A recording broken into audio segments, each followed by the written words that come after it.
Perplexity.ai, Google.ai, Plot.ai, Stability.ai, .ai. అలానే domain ఏమంత cheap ఏం కాదు, చాలా కాస్ట్ ఉంటుంది పర్చేస్ చేయాలంటే. అందరూ ఏమనుకుంటారు, .ai అంటే ఆర్టిఫిషియల్ ఇంటెలిజెన్స్ అనుకుంటారు. మీరేంటి, నేను అదే అనుకున్న స్టార్టింగ్లో, కానీ నిజానికి అది కాదు. కోర్స్ టెక్ వరల్డ్లో .ai అంటే ఆర్టిఫిషియల్ ఇంటెలిజెన్స్ ఒప్పుకుంటా. ఇప్పుడు ఇండియాకి .in ఎలాగో, యూఎస్కి .us ఎలాగో, అలాగే .ai కూడా ఒక కంట్రీ కోడ్. ఎక్కడో కరేబియన్ దగ్గర ఉన్న యాంగిల్ అనే ఒక చిన్న టెరిటరీ. గట్టిగా మాట్లాడితే ఈ రీల్ చూసే చాలామందికి అదొక కంట్రీ ఉందని కూడా తెలియదు, రైట్?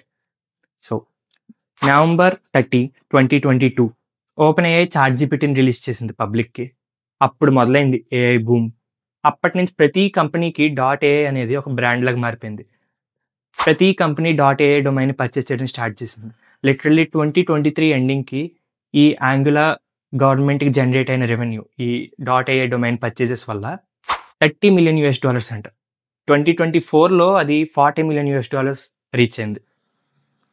డామ్ షూర్ అప్కమింగ్ ఫ్యూచర్లో ఈ రెవెన్యూ ఇంకా పెరిగిపోద్ది, రైట్?